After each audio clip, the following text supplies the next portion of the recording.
ڈرو مت. اگر واقعی اللہ سے محبت کرتے ہو تو اللہ کے قرآن کو پڑھو, رسول کی حدیث کو پڑھو, اور آ جاؤ میدان میں, چل پڑو اس کے اوپر. کسی ملامت کرنے والے کی ملامت کی پرواہ مت کرو. جو بھی دشمن ہے میرے سلف کا,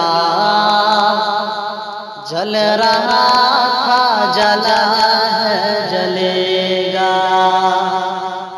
میں حدیث پڑھاتا رہا, ان کتابوں کو پڑھاتا رہا اور سمجھ میں آتا رہا.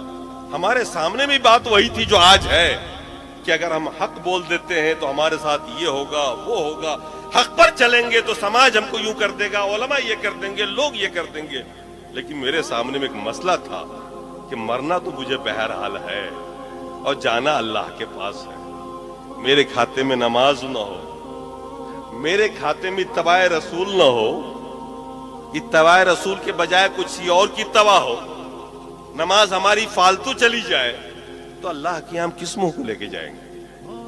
اب سوچئے, عملی تجربہ. آپ لوگ پوچھتے رہتے ہیں کہ آپ اہل حدیث کیوں؟ ارے میں اہل حدیث ہوا ہی نہیں تھا کبھی.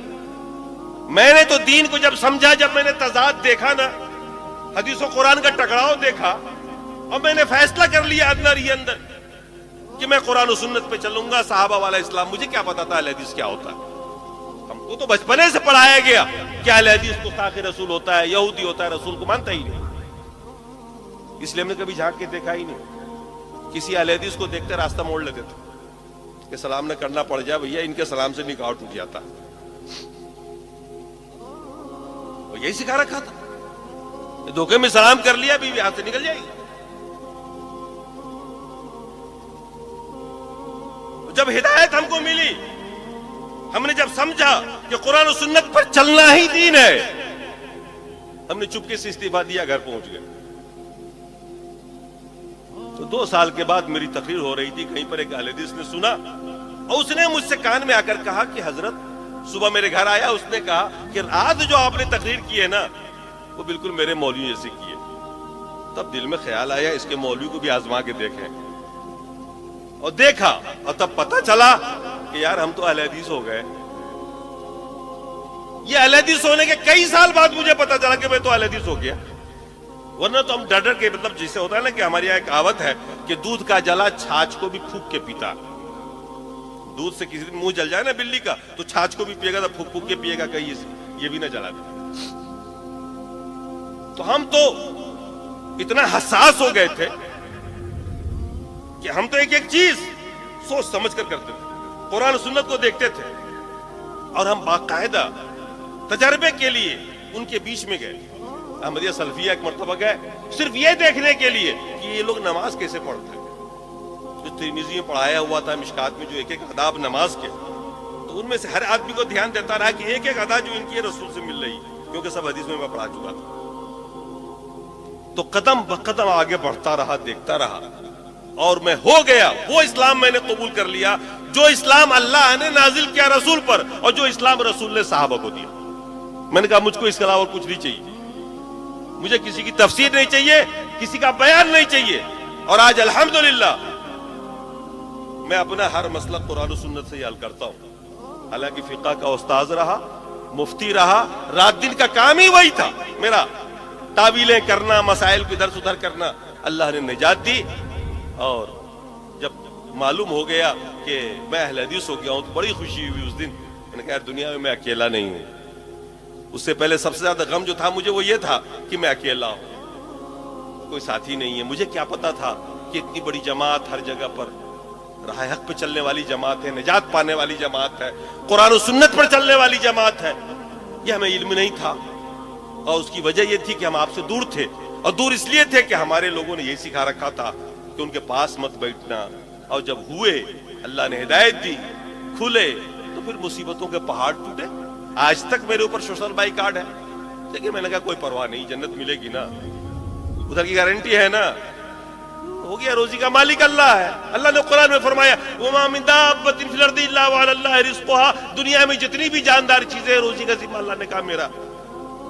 اللہ نے کہا نا, ذمہ لیا نا اس نے.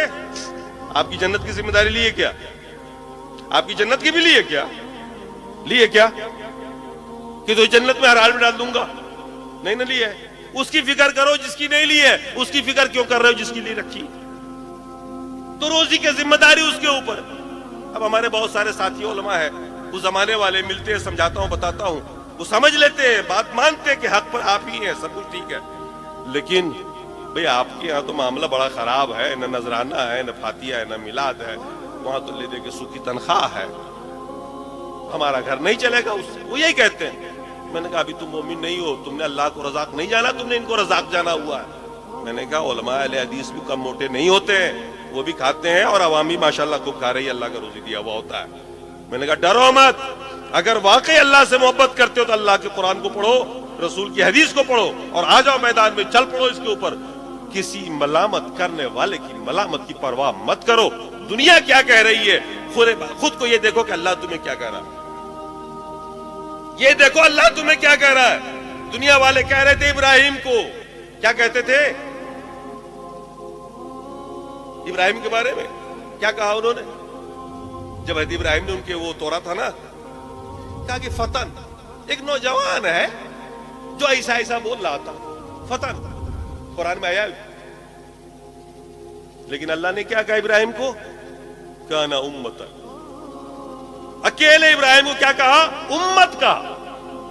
اکیلے ابراہیم علیہ السلام کو کیا کہا؟ لوگوں کی نگاہیں کیا دیکھ رہی تھی؟ ابراہیم ایک جوان ہے اکیلا، لیکن اللہ کیا دیکھ رہا تھا؟ ابراہیم علیہ السلام کو امت۔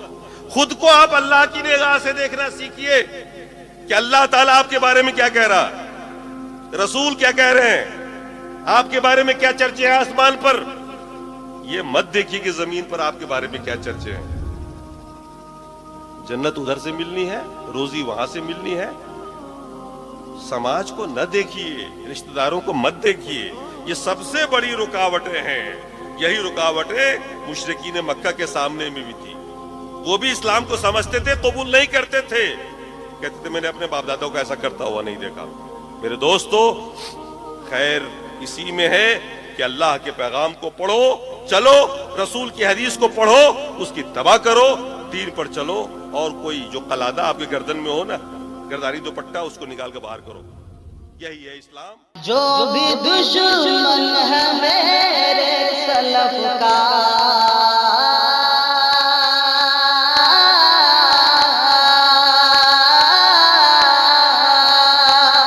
جو بھی دشمن ہے میرے سلف کا، جل رہا تھا جلا ہے جلے گا، مسلک سلفیت کا شرارہ،